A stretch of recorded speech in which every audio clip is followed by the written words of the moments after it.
the network for the AV industry. What are you listening to? This is AV. This is AVNation. This is AVNation. Welcome to A State of Control, AVNation's podcast that is dedicated to control, automation, and programming in the AV industry. My name is Steve Greenblatt. I'm your host today, and I'm filling some big shoes of Tim Albright, who is still joining us, but we have a little role reversal today. So first on our panel today is Tim, the founder of AVNation. How are you this morning, Tim? Doing good, sir. Great. And second is everybody's favorite uncle, Uncle Richie, Rich Fregosa. Happy to see you. Mellow West Coast greetings as usual. Good to see you guys. Good job on the intro, Steve. I'm liking it. Thanks. I feel like we're having like a coffee chat. Working on it. So and third and last but not least is Chip Moody from Video Corporation of America, a fine Crestron programmer and colleague. Good morning, Chip. How do? How are you? Doing all right, thanks. Great. So today our topic is about the system upgrades, let's call it. A mentor of mine told me a while back that an AV system is a living, breathing organism. It's not something that you just do and it's complete.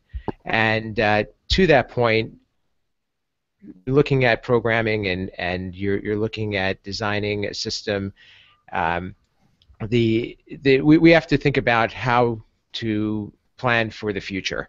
So, Rich, I'll start with you. Especially in a residential project, those seem to go on forever. How do you go about predicting what the future needs are going to be and setting yourself up for changes and upgrades? Well, I think just like what you were talking about with a system being an organism, it's true. We've always had the saying that we're not done, we're just done for today. And part of it is it's like, I mean, we've spoken about this several times on other podcasts about scope creep and expectation management and being able to define what done means. What done is. What you have to get an agreement at first, at least at what done is. I think what we've learned over the years now, because again, we now have systems. I know personally, I have systems that are going on their 25th year. That we are much more focused on the concept of scalability, and the reason why we have to be focused on scalability is because we have more connected devices. And if you take it back 20 years ago, it's only a handful of things that you could control. And whether it was residential or commercial or boardroom, there was X, Y, or Z. You just this was what was available. And what's happening now with systems is that there's so many more options. There's so many more interconnection points, and there's so many more ways for a user to access it. It requires software architecture. In the old days when we were cowboys, you just kind of threw it together. You didn't really worry about what was going to happen next year. You didn't worry about what was going to happen 5 years down the line. And what's happening now is that we're having to use rigid, established procedures for deploying software, and it's good. I hope that maturation process continues. I know for us, our rule has always been document, document, document. We always build with where we're going to be several years down the line, and the reason why we've done that is because we've had to come back several years down the line on our projects, on other people's projects, and the first problem is, you can only rely on your memory so much, and so that's what we've learned, is that as long as you have documentation and you do the little things that seem like an inconvenience at that moment, that's when you should be doing it. Because everybody's always under the gun, and we've got the deadline, and it's got to be ready to go tomorrow, and the clients are going to show up, or this, that, or the other thing, and you start skirting around the details. You start letting those go to the wayside, and I'll get to it next week. I'll get to it when we come back on the cleanup. You got to stop and do it. And so our approach, and again, we've had the same issues. I mean, I haven't always done it, but our goal always is to make sure that you deal with the little things now because when you come back a year later and you can't remember it, or the person who wrote it has left, or any of these other things, you can go in and pull it. And we go so far as we put our documentation in our program.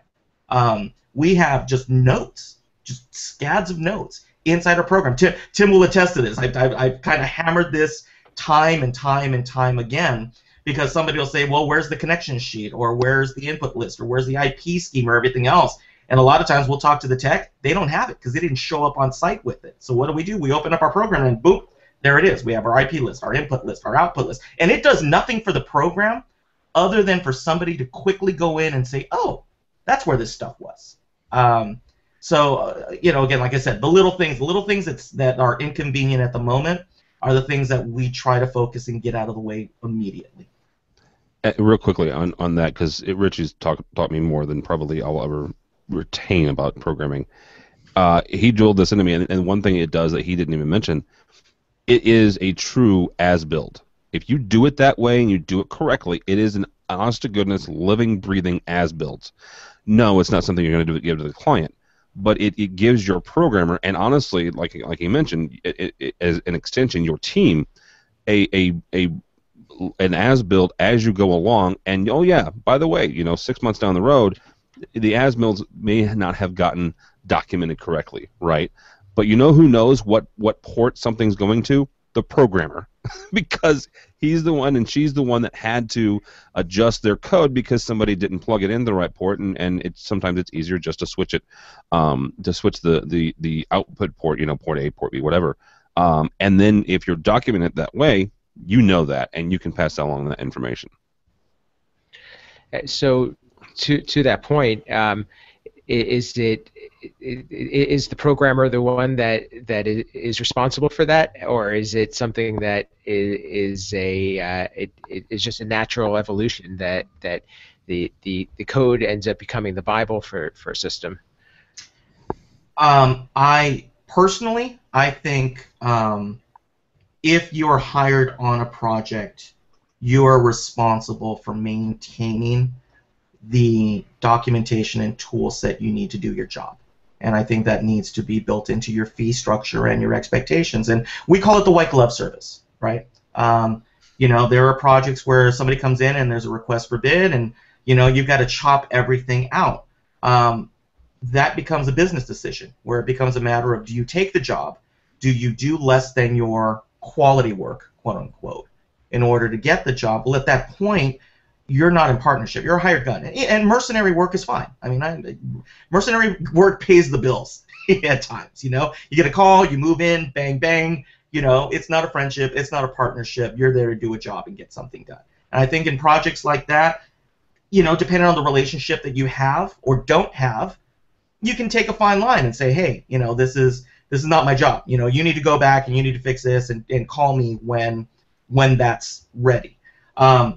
Professionally, personally, my personal belief system, I've never gone that way. I've never felt that I need to count on somebody else to do my job. I want to work with them to do my job. Everybody's opinion on it is different, and it's a business decision at times. But I know I had a project personally where we've had got like 85 zones of audio, and trying to reference it on the connection list, which is a very well documented project.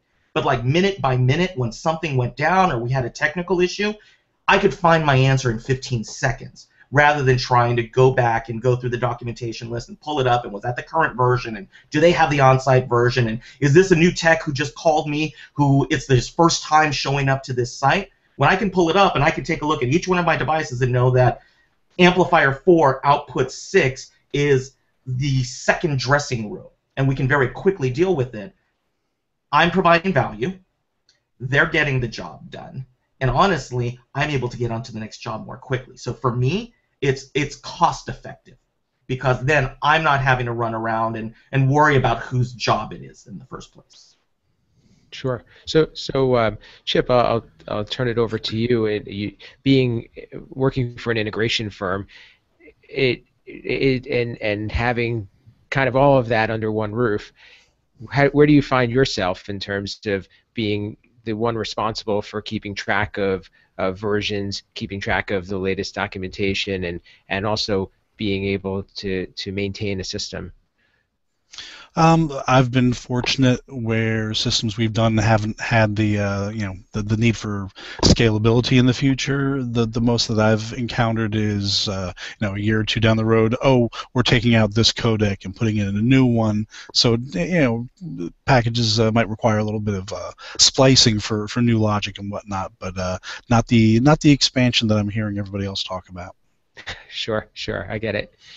Tim, in a previous life, I know you managed programmers, and one of the things that I know is challenging for programmers is to have to go back to code or even look at somebody else's code. What's the experience, or what's the best way, I think, of approaching either a system that either you have done and have to come back to years later, or even walking into a system that somebody else has done? Well, I'm going to steal a line from both you and Rich that you guys both taught me, that if you haven't touched your program in 6 months, it might as well be somebody else who wrote it, right? I don't care who you are, unless you have an ironclad memory, most likely. Even if you're the one who wrote it, it's going to take a while to come back to you. So that's documentation, and that's nomenclature. I've opened up programs before, whether it's AMX or Crestron, whether it's Simple Windows or Simple Plus, or not Simple Sharp, where people just start typing or dragging modules over or dragging logic symbols over with no rhyme or reason. I mean, you're going to have 15 iterations of, in Crestron Simple Windows, 15 iterations of an init, right, an initialize command. You have no idea what any of those do, right? So I named and encouraged our guys to name every single instance of a command, right? Just documenting exactly what it is and what it's supposed to do. Getting programmers on the same page is sometimes interesting, if not difficult and impossible, but at least getting them on the same page of naming all this stuff. I had two really good programmers who would battle over what the prefix for a button press should be, and I do mean battle. And both of them were right. I mean, I could see both of their, but the fact at least that they were doing that, right? They at least, they were at least, knowledgeable enough and said, that you got to do this. And actually, one of them was one of the guys that showed me, you've got to make sure that I don't care if your command is 25 characters long. Tell me where it's going. Tell me what it's doing, right? So it goes back to Rich's point about documenting inside the program while you're writing. Because, like I said, none of us have ironclad memories, and we need to be able to pass along what we're doing. But here's the other thing. If you document a program well while you're writing it, you can use it as a training tool. Because then you can hand somebody a program, and if you still have the scope of work, you still have the drawings, you can say, here's the end result of these drawings, right? And kind of walk them through it. And I want to add a point to that, and one of the things that to consider, and I've had this discussion with people several times, is that we also have to remember that we are writing purpose-driven code, right? Our code just isn't generic. It isn't just like, we're tossing it out there and hoping somebody buys it. And there is a different approach when you are taking a purpose-driven approach, which is you are there to achieve a result that somebody has laid out and said, this is what I want. So part of what we do, and this is where I personally buck kind of from the convention of traditional software design, which is the flexibility and the genericism and the naming up. And I used to tell Tim this all the time. My feeling is that if I can't write the instruction manual from the programming notes, you failed, because you don't have enough information at that point. Signals that I use, could I break it down to 5 characters to save myself some typing? Yeah, I could. Or could I call it room 1 instead of the master bath? Yeah, I could. But when I'm trying to debug a problem, I'm going to spend half an hour trying to remember what room 36 is, as opposed to going, oh, that's the pool house, right? So there's a fine line in between that you constantly have to look at and go, am I trying to take this and decide that, in the grand scheme, I want to sell 1,000 of these. And I may be speaking more to residential, because residential is going to be a lot more unique than, say, a boardroom or a huddle space or or any of those other spaces, but I think it still does apply. If you got to deploy 300 classrooms, that's a whole lot different than a 20,000 square foot house. I mean, they're completely different animals. So, it does depend on, where you're coming at it, and also how you're relaying it to other members of the team. I'm in one of those unique positions that I'm not only the person that's coding, but I'm typically the client liaison. I'm the one who's working as the client agent and working with the integrator and working with 4 other trades. So not only do I have to be the guy who makes it all work, I've got to be able to get that information to other people. So for us, it's always been a matter of, how can we break it down to the lowest common denominator for everybody to understand? And it is a decision, and I think that comes back to, as the programmer, you do have to know your environment, and you do not have to know your projects, and you do not have to know the individuals involved. But I again, like I keep saying, is, and like we were talking with Tim, is that you're going to have to come back to it eventually. So you might as well cover your butt. Sure. So Chip, when you're faced with those situations, and I know that you have other programmers that you work with, do you have any way of being able to have you defined standards, and is that something that you live by and you ask others to work within, or does everybody kind of have their own style? No, it's definitely, everybody has their own style, and going with the understanding that somebody might be looking at my code later on, I try and be explicit with things like, especially in simple Windows, signal names. I keep those very verbose. Along with that, comments on the symbols that those signals are associated with. You can go back and look at the symbols themselves, and the descriptive text next to those symbols should help explain what they're trying to accomplish. So, I at least try to do that with the thought that somebody later on, even if it's me a few months later on, is going to be looking at this code trying to make sense of that stuff. As far as saying to another programmer, you should keep this stuff in that folder and that other stuff in this other. No, definitely not like that. Sure. So it sounds to me like there's you're still following along with what Rich and Tim are saying, is provide as much documentation as possible, but there really is not one method to use. No, there's definitely not one method. Well, what do you guys do in-house, Steve? I mean, you're now at the point, like you were saying, that you're not necessarily the one tapping at the keyboard anymore.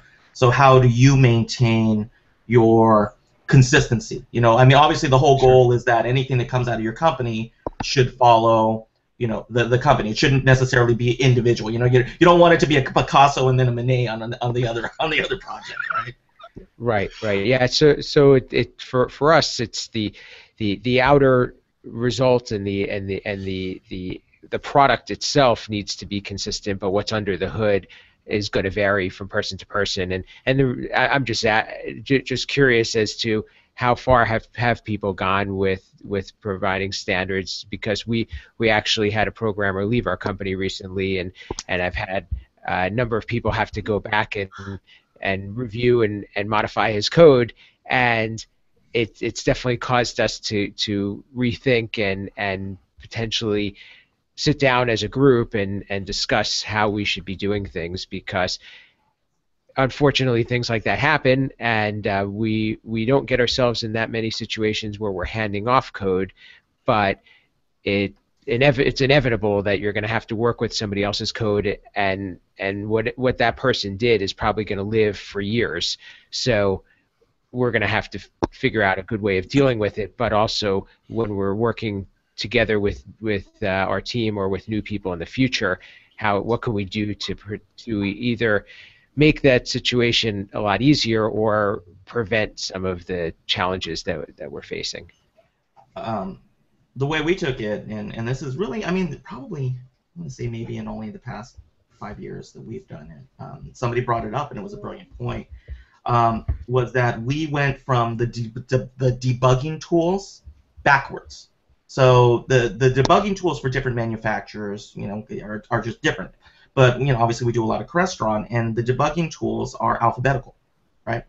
But there's a hierarchy on top of it with special symbols. So what we did is we looked at the debugging tools and we went through the hierarchy of the symbols that could go. So a bracket would be higher than a paren, and a left and right arrow would be lower than a brace. And so we looked at it and we went, okay, well, there's our built-in hierarchy.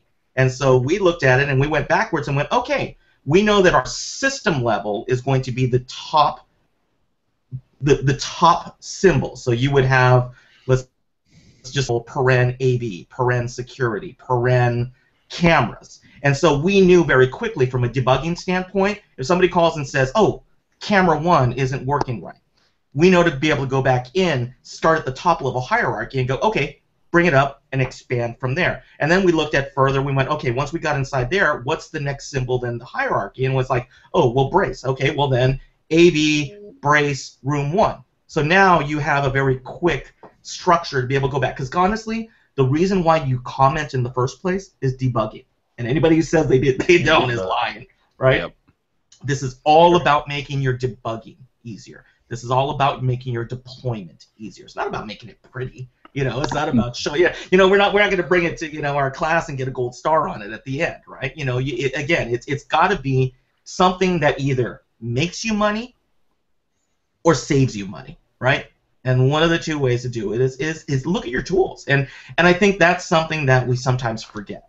We do get caught up a little bit in just the day-to-day of things, and we don't want to admit problems, and that's always it. I mean, control system programmers, we got freaking egos. There's egos involved. No. And so when you kind of take a step back and say, hey, look, this is the, how can we help? And I've been doing this more and more personally, going, look, I don't care how you're doing it. I just want to help you. And let me show you the ways that you can get this done faster. I want you to go home at 4 o'clock on a Friday. I don't want you there till 9 o'clock at night. So let's find something, that makes it a little bit easier. And more importantly, I don't want to be there at 9 o'clock at night because I let you go at 4. So absolutely. So again, I think where we've taken at this point now is debugging, and then you can tell because a good code you can debug easier, and bad code, you're going to spend a whole lot of time trying to debug it. And that's the important part, because the only time you're going to get called is when there's a problem.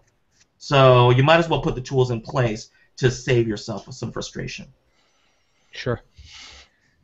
So Tim, I think you and I are probably in similar situations, when you were running a programming company where you had a customer that you had to help them service existing systems. Mm-hmm.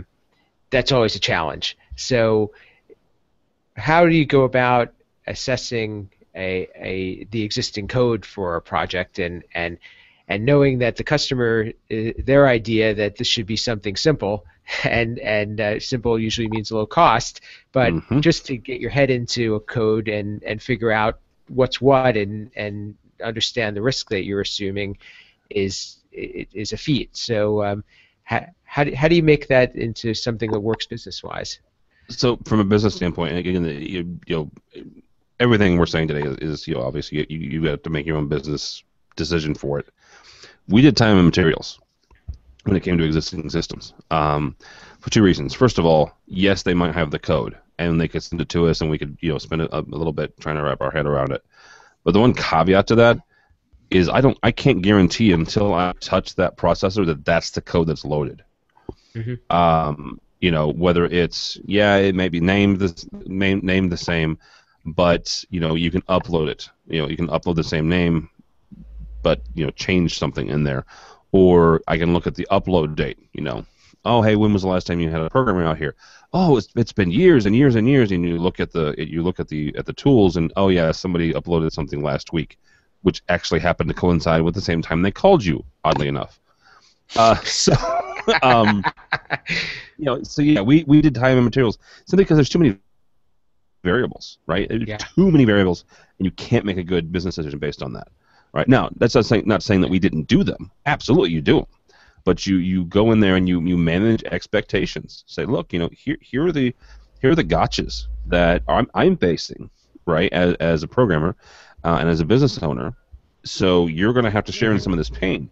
Now, if they didn't want time and materials, we'd say, okay, $10,000, and or something ridiculous, some ridiculous amount of money, to where they understood you can do time and materials at whatever you charge an hour, or you can do some ungodly amount of money to guarantee me that I'm not going to lose money by helping you out. Sure.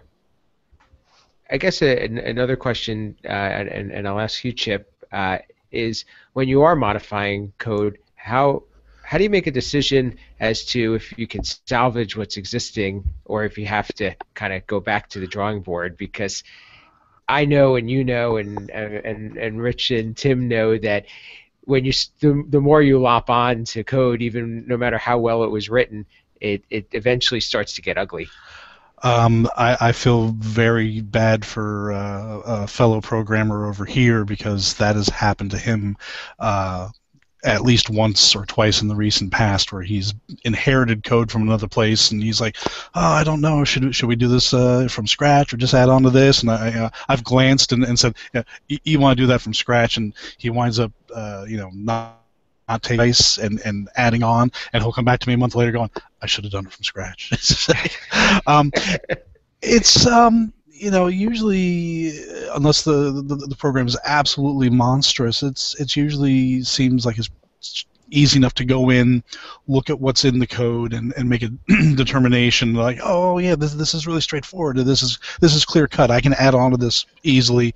Or you can also, seems to me, just as quickly go in, get a feel for, oh wow, this is really bad. I should just, and especially considering what's being added. Are the additions going to make extending that functionality more effort than it's worth? Well then, yeah, then toss that out, say thank you, but we're going to do it from scratch.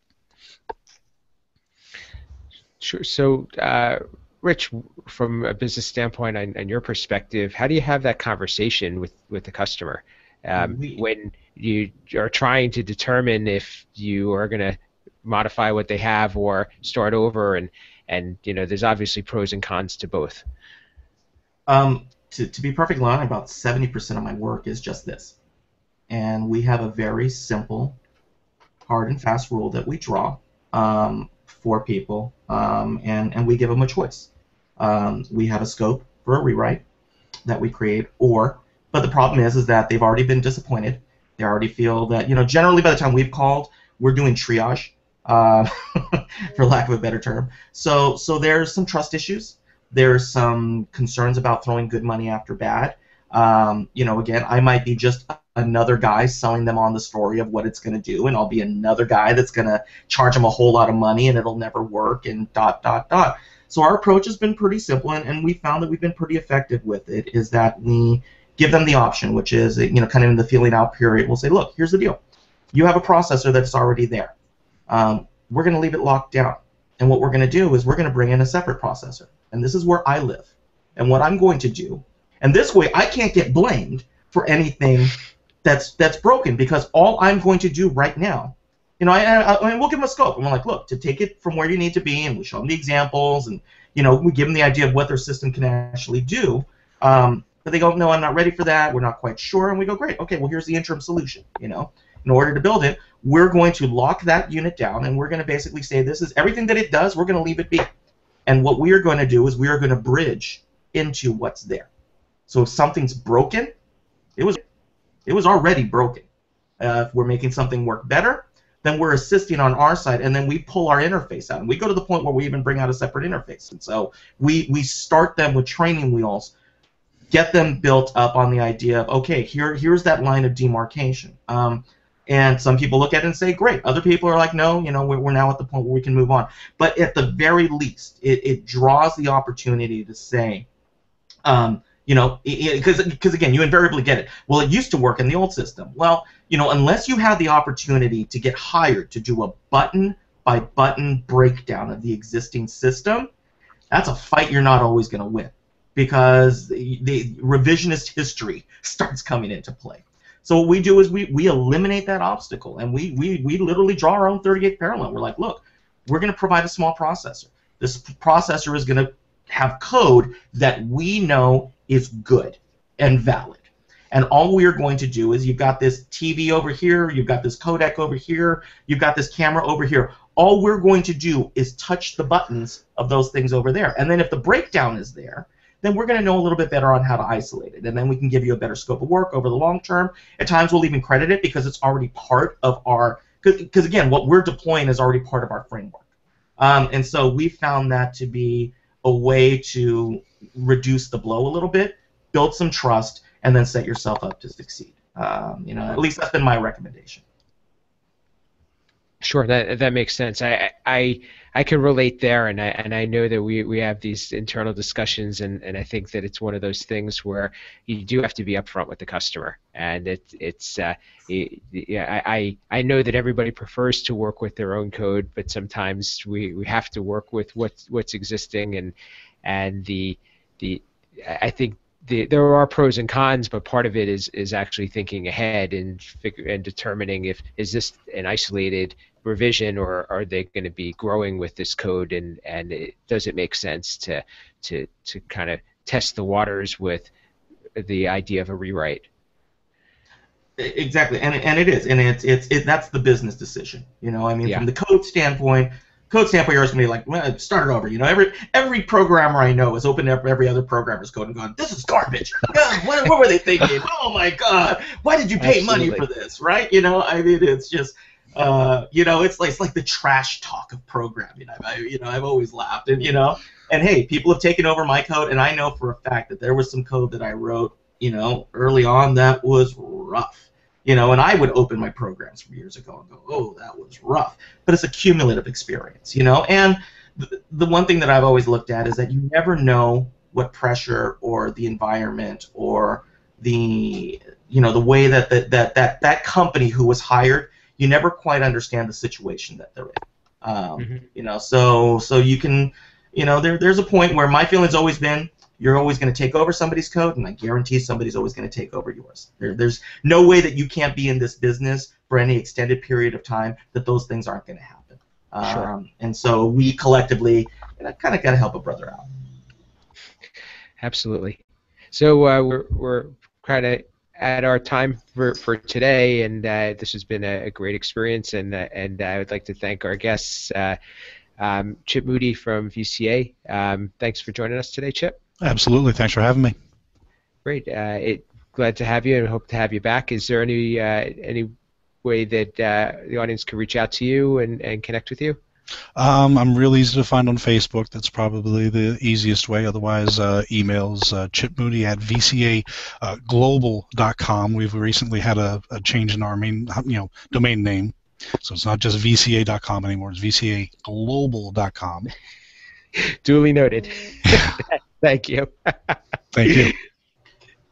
And of course, Uncle Richie, thanks for being here, and I appreciate your support and accompaniment, and look forward to the next episode. How can the audience reach you? Probably the best ways is got it. There we go. On the Twitters. You can type in my name in the Googles, and stuff will show up. Fregosa Design and ePro and all the other things. And I want to say I feel like it was I was like in a Senate hearing, and so I took Mr. Lavecchia's time. He gave his minutes to me. And I'm sure that he'll ask you for them back one day. He will ask for them back the next time. So sorry, Mark couldn't make it, but we may have to make that an hour episode. Oh, good Lord, yes. Exactly. But let's see. You'll be seeing us hopefully soon at CEDIA. So. Excellent. Thank you. And last but not least, Tim Albright from AVNation. I'm sure you have a lot to share with regard to Infocom, and thanks for joining, and thanks for your support. Absolutely, sir. You did a good job. I'm really excited. This is something we're doing. I'm not stepping away. I'm not going anywhere. But Steve's taking over this one. EdTech is being taken over by one of our technology managers, because I'm not a technology manager anymore. Not for nothing, but I enjoy the expertise that people that actually do this are doing. So thank you for the time. Infocom, Infocom is N as in Nancy 2821 is our booth. Come by and get a suntan, because we've got a 16-foot by 5-foot prime view display wall. Holy cow! That's going to be in our booth. It's going to be you're turning our booth into a broadcast studio for all of our shows. So that and all of our folks are teaching classes. Josh Frego's teaching classes. I'm teaching 3 or 4 classes. A bunch of stuff, and we have the tweet up going on. Our guys would kill me if I didn't mention that. Thursday, in room N as in Nancy 205 from 4 to 6. Free food and drink and networking. So so thanks, Steve. Very cool. No, I appreciate it. Thank you. I will certainly be at the tweet up as well as coming by the booth and be at the AV Week recording. And I just wanted to share with everybody, last year's tweet up was jam-packed, and I assume this year's will be as well. And we got a bigger room this year. It's the place to be. So, I'm just going to say we got a bigger room. If you were at last year's tweet up, we got a room twice the size. So very cool. So the goal is to pack this one, huh? Yeah. So you can follow me at Steve Greenblatt. My website is controlconcepts.net. We're actually in the middle of a new website launch. We'll be available at Infocom and new branding and so forth. So I'm excited to share that with everybody. And last but not least, visit AVNation.tv. There's a whole bunch of websites, a whole bunch of podcasts to share. A few coming out. AV Week, Resi Week on a weekly basis, AV Social and Connected, a few that I listen to regularly, and please go by the website and check it out and see a bunch of coverage from Infocom as well. So that's AVNation.tv. So that's all we have for today. Thank you for joining us. This is